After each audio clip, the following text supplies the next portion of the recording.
اعوذ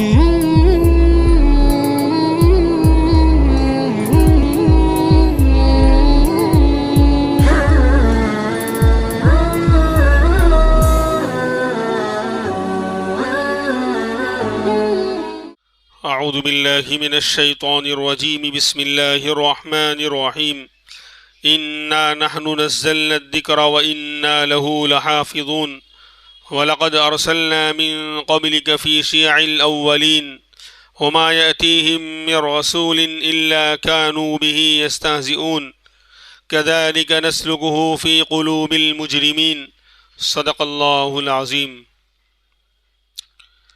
کل اسی آیت کے بارے میں بات چل رہی تھی کہ اللہ تبارک و تعالیٰ نے اس آیت کے اندر بہت زبردست بات بیان فرما دی کہ قرآن کریم کو قیامت تک محفوظ رکھنے کا اور حفاظت کا ذمہ اللہ نے اپنے اوپر لے لیا، انسانوں کے اور نبیوں کے اور فرشتوں کے حوالے نہیں کیا، بلکہ خود اللہ نے کہہ دیا انا نحن نزلنا الذکر، کہ بے شک ہم نے اتارا ہے اس قرآن کو، اور وَإِنَّا لَهُ لَحَافِظُونَ، اور بے شک ہم خود اس کی حفاظت کرتے آئے ہیں اور آئندہ بھی کرتے رہیں گے۔ کل اس پر بہت ساری باتیں پیش کی گئی تھی، آج کچھ باتیں رہ گئیں۔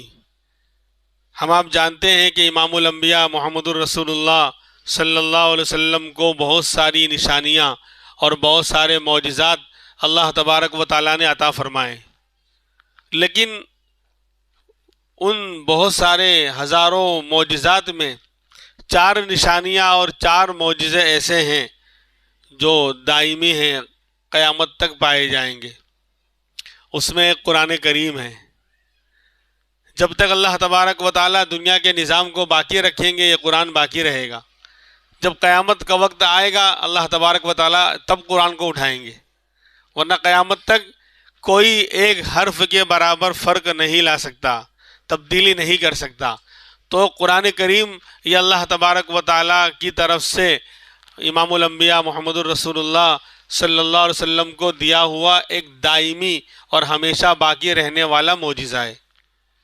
دوسرا حدیث مبارکہ، کیونکہ کل بات آئی تھی کہ قرآن صرف الفاظ کا نام نہیں ہے، الفاظ تو 30 پاروں میں سورہ فاتحہ سے لے کے والناس تک لکھے ہوئے ہیں، لیکن ان کے معنی، ان کی تفصیل اللہ کے رسول صلی اللہ علیہ وسلم نے اپنی زبان مبارک سے اور اپنے عمل سے پریکٹیکل کر کے بتلائی۔ تو آپ کے اقوال، آپ کے اعمال، جس کو حدیث کہا جاتا ہے، اس قرآن کے معنی ہیں، اس کی ڈیٹیل اور تفصیل ہیں۔ تو قرآن الفاظ یہاں ہیں 30 پاروں میں، اور اس کے معنی ہیں حدیث کے اندر، لاکھوں حدیثیں ہیں۔ تو جیسے قرآن محفوظ رہے گا قیامت تک اور ہمیشہ رہے گا، ایسے ہی حدیثیں بھی قیامت تک محفوظ رہیں گی۔ لاکھوں کی تعداد میں حدیثیں ہیں۔ بڑی بڑی کتابیں، بخاری شریف یعنی قرآن کریم کے بعد سب سے بڑی کتاب جو مانی جاتی ہے، امام محمد ابن اسماعیل رحمۃ اللہ علیہ، جن کی کتاب کا نام بخاری شریف مشہور ہے، اس کے بعد مسلم شریف ہے۔ اس طرح یعنی ہزاروں کتابیں لکھی گئیں، اور ان ہزاروں کتابوں میں لاکھوں کی تعداد میں حدیثیں موجود ہیں۔ تو حدیث بھی قیامت تک باقی رہیں گی۔ قرآن قیامت تک دائمی معجزہ ہے، تو حدیث بھی قیامت تک باقی رہیں گی۔ تیسری چیز ہے کہ یہ دونوں کہاں پڑھائے جاتے ہیں، ان دونوں کی تعلیم کہاں ہوتی ہے؟ مدرسوں میں، جامعات میں۔ تو جب قرآن باقی، حدیث بھی باقی، تو ان دونوں کی تعلیم جہاں ہوتی ہے وہ مدرسے بھی قیامت تک باقی رہیں گے۔ مدرسے عمارتوں کا نام نہیں ہے۔ حضرت مولانا استاد محترم مولانا ارشد مدنی صاحب دامت برکاتہم نے ابھی چند مہینے پہلے انٹرویو دیتے ہوئے کہا تھا کہ آپ مدرسوں کو ختم کر دیں گے، مدرسہ اس کا نام تھوڑی عمارتوں کا نام، ہمارے علماء جہاں بیٹھ جائیں گے وہ مدرسہ ہے، جہاں بیٹھ گئے درسگاہ لگ گئی، سبق شروع ہو گیا، وہ مدرسہ ہے۔ جیسے دارالعلوم دیوبند کی بنیاد ایک انار کے درخت کے نیچے، ایک انار کے درخت کے نیچے شروع ہوئی، اور آپ جانتے ہیں کہ انار کے درخت کی عمر 15-20 سال سے زیادہ نہیں ہوتی نارمل، عام طور پر، اور وہ درخت 150 سال تک باقی رہا۔ اور ہم نے دیکھا وہ جب ہم وہاں پڑھنے گئے 2002، 3، 4 تک باقی تھا، پھر اس کو جو ہے وہاں بہت سی بدعتیں اور خرافاتیں شروع ہو گئی تھی، وہ درخت کو ہی جو ہے پوجا جانے لگا، تو راتوں رات پھر جو ہے سنت عمری کو زندہ کیا گیا۔ علماء دیوبند نے، ہمارے اکابر نے، ہمارے اساتذہ نے حضرت عمر کی سنت کو زندہ کرتے ہوئے راتوں رات اس کو کٹوا دیا۔ نہ رہے گا بانس، نہ بجے گی بانسری۔ جیسے بیعت رضوان ہوئی تھی نا، 26ویں پارے میں ہے کہ حضرت عثمان کو آپ نے مکہ بھیجا تھا، تو مکہ والوں نے ان کو روک لیا اور خبر مشہور کر دی کہ حضرت عثمان کو شہید کر دیا گیا۔ تو آپ کو بہت غصہ آیا اور بہت تکلیف پہنچی، تو 1500 صحابہ کرام صلح حدیبیہ کے موقع پر جو وہاں ٹھہرے ہوئے تھے، عمرہ کرنے جا رہے تھے، لیکن روک دیا گیا تھا۔ وہاں آپ کو روک دیا گیا کہ اس سال عمرہ نہیں کر سکتے، تو 1500 صحابہ سے آپ نے ایک درخت، بیری کے درخت کے نیچے بیعت کی تھی، بیعت علی الجہاد، یعنی حضرت عثمان کا بدلہ لیں گے۔ تو وہ درخت بھی موجود رہا، کئی سالوں تک موجود رہا، لیکن لوگ اس کی تعظیم کرنے لگے۔ آج یہی ہوتا ہے کہ اصل کو بھول کر جو ہے، جو ایک ذریعہ ہے، ایک چیز ہے، اسی کو جو ہے اصل سمجھ لیتے ہیں لوگ۔ تو اس کی بھی پوجا ہونے لگی تو حضرت عمر نے اس کو کٹوا دیا تھا۔ تو وہی سنت عمری زندہ کی، حضرت عمر کی سنت زندہ کر کے علماء دیوبند نے وہ درخت ہمارے سامنے کاٹا۔ راتوں رات چھتہ مسجد ہے وہاں پر، پرانی مسجد چھتہ مسجد، اس کے وضو خانے کے پاس میں وہ درخت موجود تھا۔ 1 سال تک ہم نے اس کو دیکھا، دوسرے سال وہ کٹ گیا۔ تو بہرحال تو مدرسے یہ عمارتوں کا نام نہیں ہے، بلکہ ہمارے علماء، ہمارے اکابر اور علماء کرام جہاں بیٹھ جائیں گے وہاں دین کا درس شروع ہو جائے گا۔ تو جب قرآن باقی رہے گا قیامت تک، حدیثیں باقی رہیں گی قیامت تک، تو مدرسے بھی قیامت تک باقی رہیں گے۔ ای خیالستو محالستو جنو، فارسی کا جملہ ہے کہ جو لوگ آج مدرسوں کو مٹانے پر تلے ہوئے ہیں، ان کی یہ خام خیالی ہے، ان کا یہ پاگل پن ہے، ان کی یہ مجنونانہ حرکت ہے، یہ ہو ہی نہیں سکتا۔ اللہ اس دین کو باقی رکھنے والے ہیں، تو علم دین کے جو مرکز ہیں وہ بھی انشاءاللہ، عمارتیں ٹوٹ سکتی ہیں 2-4، لیکن مدرسے ختم ہو جائیں یہ نہیں ہو سکتا، علم دین کی تعلیم ختم ہو جائے یہ نہیں ہو سکتا۔ خیر، تیسری چیز، مدرسے بھی قیامت تک باقی رہیں گے۔ اور چوتھا، کون پڑھاتا ہے؟ قرآن اور حدیث کی تعلیم دیتا کون ہے؟ تو علماء، تو یہ علماء بھی قیامت تک باقی رہیں گے۔ 2 4 10 20 50 200 500 کو آپ ختم کر سکتے ہیں، لیکن پوری تاریخ سے اور پوری دنیا سے دین کے ماہرین علماء کرام کو ختم کیا جاوے یہ نہیں ہو سکتا۔ تو بہرحال اللہ تبارک و تعالیٰ فرماتے ہیں انا نحن نزلنا الذکر، بے شک ہم نے اس ذکر کو، اس نصیحت نامے کو اتارا ہے، اور وَإِنَّا لَهُ لَحَافِظُونَ، اور اس کی ہم حفاظت کرتے آئے ہیں اور آئندہ بھی کرتے رہیں گے۔ اب اس پر جو ہے ایک عیسائی عالم نے، پوپ نے جو اعتراض کیا کہ آپ ایسا کیسے کہہ سکتے ہو کہ یہاں ذکر سے مراد قرآن ہے؟ ہماری انجیل، ہماری بائبل بھی مراد ہو سکتی ہے، کیونکہ جس طرح قرآن ذکر یعنی نصیحت نامہ ہے، نصیحت کی کتاب ہے، تو بائبل انجیل بھی تو نصیحت نامہ ہے۔ تو تم ذکر سے مراد قرآن کو لے رہے ہو، ہم کہیں گے نہیں، انجیل مراد ہے، اور اللہ کہہ رہے ہیں کہ ہم نے اس ذکر کو یعنی انجیل کو اتارا ہے اور ہم اس کی حفاظت کرتے رہیں گے۔ تو ہماری کتاب کی حفاظت کا اللہ نے وعدہ لیا، قرآن کریم کا نہیں۔ یہ اشکال کیا۔ سوال سمجھ میں آیا؟ ذکر کے معنی نصیحت نامے کے آتے ہیں، یعنی وہ کتاب جو نصیحت اور عبرت کا سامان پیدا کرے، مہیا کرے۔ تو اس پوپ نے، پادری نے یہی کہا کہ جس طرح تم کہتے ہو کہ ذکر سے مراد قرآن ہے، قرآن کا لفظ صاف طور پہ تھوڑی آیا ہے، ایسا تو نہیں کہا کہ انا نحن نزلنا القرآن، نزلنا الذکر کہا ہے، ذکر۔ تو ذکر نصیحت نامے کو بولتے ہیں، نصیحت والی کتاب۔ تو جس طرح قرآن نصیحت والی کتاب ہے تو انجیل بھی نصیحت والی کتاب ہے۔ تو اے مسلمانوں، جب تم اس سے قرآن کو مراد لے رہے ہو تو ہم انجیل کو مراد لیں گے کہ اللہ نے یہاں انجیل کے بارے میں فرمایا ہے، بائبل کے بارے میں فرمایا ہے، لہذا ہماری کتاب محفوظ رہے گی، یعنی انجیل۔ تو اس کا جواب دیا علامہ قاسم صاحب نانوتوی رحمۃ اللہ علیہ، دارالعلوم دیوبند کے جو بانی ہیں، جنہوں نے بنیاد رکھی کہ قرآن کریم کی اس آیت پر آپ غور کریں گے تو یہ طے ہو جائے گا کہ ذکر سے مراد قرآن ہی ہے۔ کیا کہہ رہا ہے قرآن؟ انا نحن نزلنا، ذکر سے پہلے نزلنا کا لفظ آیا ہے۔ انزلنا اور نزلنا 2 لفظ قرآن استعمال کرتا ہے، یعنی آسمان سے اللہ کے پیغام اور کتابوں کو اور آیتوں کو اتارنے کے لیے انزلنا اور نزلنا 2 لفظ قرآن ذکر کرتا ہے۔ اور دونوں میں تھوڑا سا فرق ہے. انزلنا جو الف سے آتا ہے، انزلنا اس کا مطلب ہے ایک ساتھ کتاب اتار کر دے دینا، ایک ساتھ پوری کتاب لکھ کر اتار کر نبی کو دے دینا. اور نزلنا جو نون سے ہے یہاں پر، اس کا مطلب ہے تھوڑا تھوڑا، جیسی ضرورت ہو ویسے ویسے اتارنا. تو علامہ قاسم صاحب نانوتوی رحمۃ اللہ علیہ نے کہا کہ یہاں پر ذکر سے مراد قرآن ہے. قرآن کے علاوہ نہ انجیل مراد ہو سکتی ہے، نہ زبور اور نہ تورات. کیوں؟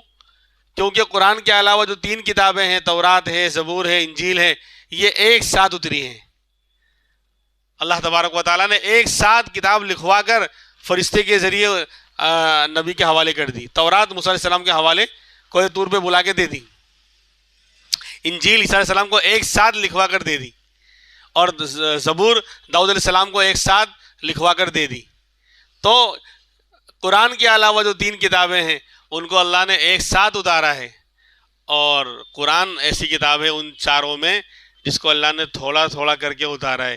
23 سال کے عرصے میں، 40 سال میں آپ کو نبوت ملی اور 63 سال کی عمر میں آپ دنیا سے تشریف لے گئے. تو 23 سال کا عرصہ گزرا ہے. تھوڑا تھوڑا جیسا موقع ہوتا، جیسی ضرورت ہوتی، کہیں مکہ میں، کہیں مینا میں، کہیں مدینے میں، کہیں سفر میں، کہیں مسجد میں، کہیں گھر پر، کہیں کہاں، جیسا جیسا موقع ہوتا ویسے ویسے اللہ تبارک و تعالیٰ کہیں 1 آیت، کہیں 2 آیت، کہیں 5 آیت، کہیں 1 سورت، کہیں پورا رکوع. تو تھوڑا تھوڑا کر کے قرآن کو اتارا گیا. اور تھوڑا تھوڑا اتارنے کو نزلنا کہا جاتا ہے، اور ایک ساتھ اتارنے کو انزلنا کہا جاتا ہے. تو یہاں انا نحنو نزلنا ہے نون والا، اور اس کا مطلب ہے ہم نے تھوڑا تھوڑا اس نصیحت نامے کو اتارا ہے. تو تھوڑا تھوڑا اترنے والا صرف قرآن ہے، صرف قرآن ہے. باقی اور کتابیں ایک ساتھ اتری ہیں، پوری ایک ساتھ لکھوا کر اللہ نے دے دی.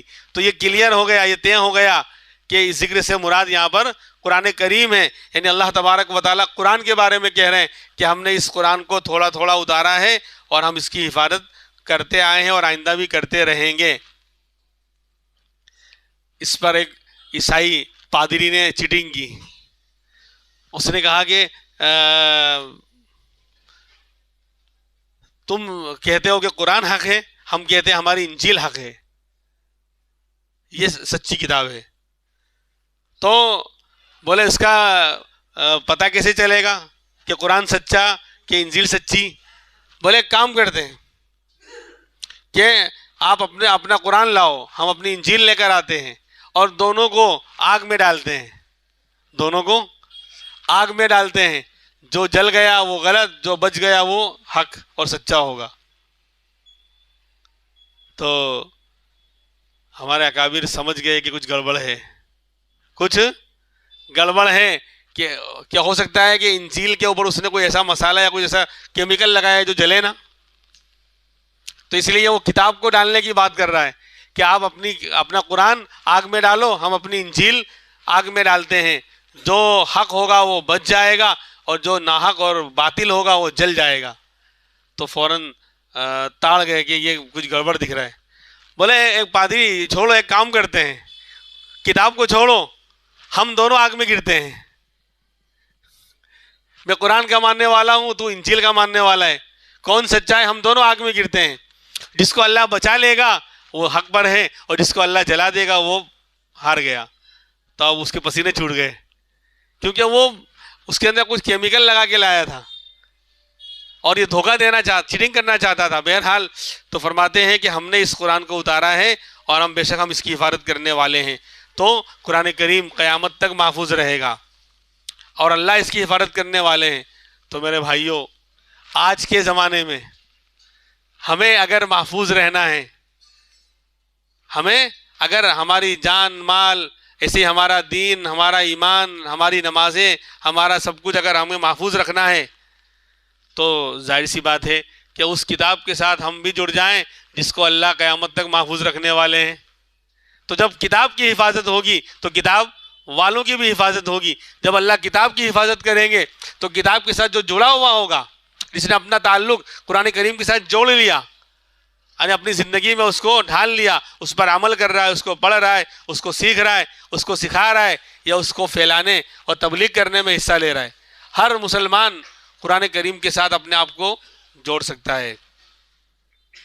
بھائی سیکھنے سکھانے میں اپنے آپ کو لگاوے، اس کے الفاظ کو صحیح کرے اور اس پر عمل کرنے کی کوشش کرے اور اس کی تلاوت کرے، اور اس کو پھیلانے میں، اشاعت میں علماء جو ہیں وہ تو پڑھا کر سکھا کر اس کو پھیلائیں گے، بیان کر کے، تفسیر ہے اور حدیث اور کیا کہتے ہیں بیان ہے، بیان کر کے اس کو پھیلائیں گے، اس کی تعلیم کو۔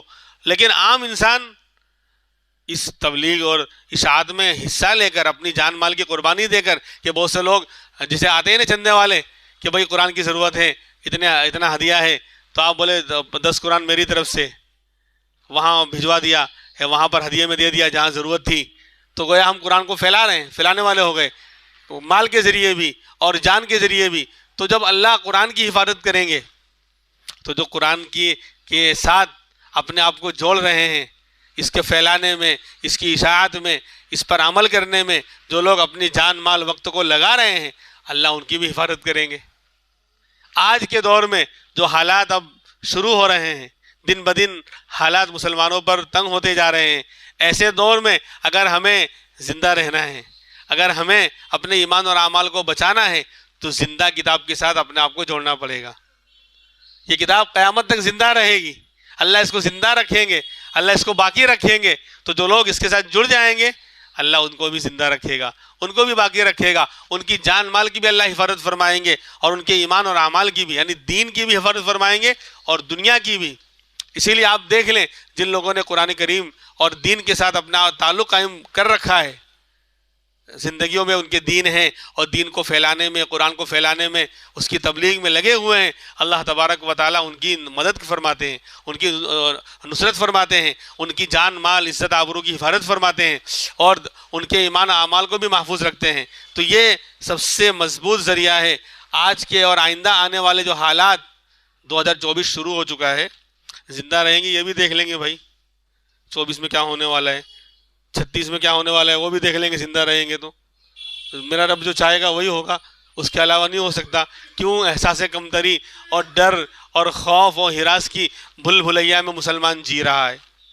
جس کے پاس ایسی حیات آفری کتاب ہو، ہمیشہ قیامت تک باقی رہنے والی کتاب ہو، جس کے پاس اللہ رب العزت جیسی خدائی اور کیا کہتے ہیں طاقت رکھنے والی ذات ہو، ان اللہ علی کل شیء قدیر، قدرت والی، عظمت والی، اور ہر چیز، ہر دنیا کی ہر چیز کو فعل کر دینے والی ذات ہو، وہ مسلمان آج احساس کمتری کا شکار ہو رہا ہے، ڈر اور خوف اور ہراس کے ماحول میں زندگی گزار رہا ہے۔ ہمیں کہاں ڈرنے کی ضرورت ہے؟ ڈرنا تو ان کو ہے جن کے پاس نہ اللہ ہے، نہ ایمان ہے، نہ قرآن ہے، نہ دین ہے، نہ کچھ ہے۔ مومن کے تو دونوں ہاتھ میں لڈو ہیں، اگر زندہ رہے تو غازی اور جو دنیا سے چلے گئے تو شہید۔ تو اس لیے ایمان والوں کو کہاں گھبرانے کی ضرورت ہے، ایمان والوں کو کہاں احساس کمتری کا، اور ڈرے گا وہ، گھبرائے گا وہ جو جس کے دل سے اللہ کا ڈر نکل جائے گا، جس کے دل سے اللہ کا ڈر نکل جائے گا تو غیر اللہ سے ڈرے گا۔ کیونکہ اللہ نے اس دل کے کھانے میں 2 دل نہیں رکھے کہ ایک دل کے اندر جو ہے اللہ کا ڈر آپ پیدا کر لو، دوسرے دل میں مخلوق کا ڈر پیدا کر لو، یعنی غیر اللہ کا۔ جب غیر اللہ کا ڈر آئے گا تو اللہ کا ڈر نکل جائے گا، اللہ کا ڈر آئے گا تو غیر اللہ کا ڈر نکل جائے گا۔ اس لیے اللہ والوں کا حال یہ ہوتا ہے کہ وہ اللہ سے ڈرتے ہیں، اس لیے غیر اللہ سے نہیں ڈرتے۔ غیر اللہ ان سے ڈرتے ہیں، اللہ کا جو غیر ہے سب ان سے ڈرتا ہے اور وہ اللہ سے ڈرتے ہیں۔ اس لیے اس کو پیدا کرنے کی ضرورت ہے، اور یہی زندگی اصل زندگی ہے کہ وَلِمَنْ خَافَ مَقَامَ رَبِّهِ جَنَّتَانِ، جو اپنے رب کے سامنے کھڑے ہونے سے ڈرا، یعنی جو اللہ کی ڈر کر عبادت کر رہا ہے اور اپنے رب کے سامنے کھڑے ہو کر اس کی بندگی کر رہا ہے، اس کے لیے دنیا میں بھی لڈو ہیں اور مرنے کے بعد بھی نعمتوں کی جگہ جنت ہے۔ اس لیے جو ہے فرمایا کہ ہم نے اس قرآن کو اتارا ہے اور ہم اس کی حفاظت کرتے آئے ہیں اور آئندہ بھی کرتے رہیں گے۔ اور عجیب عجیب انداز سے اللہ تبارک و تعالیٰ نے قرآن کریم کی حفاظت کی ہے۔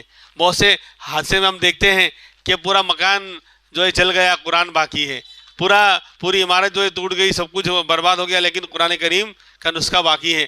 یہ اللہ دکھلاتے ہیں کہ یہ کلام قیامت تک رہنے والا ہے۔ اللہ رب العزت سے دعا کرنی چاہیے کہ اللہ تبارک و تعالی ہمیں بھی کیا کہتے ہیں قرآن کے ساتھ جیسا قرآن کا حق ہے اس کا حق ادا کرتے ہوئے اس پر ایمان لانے، اس کو سیکھنے، اس کو سکھانے، اس کی تلاوت کرنے اور اس پر عمل کرنے اور اس کو پھیلانے اور اشاعت میں لگنے کی اللہ ہمیں توفیق عطا فرمائے۔ باقی باتیں انشاءاللہ آئندہ ہفتے ہوں گی۔ سبحان اللہ و بحمدی، سبحانک اللہم و بحمدک، ونشہد ان لا الہ الا انت، ونستغفرک ونتوب الیک۔ سبحان ربک رب العزت عما یصفون، وسلام علی المرسلین والحمد للہ رب العالمین۔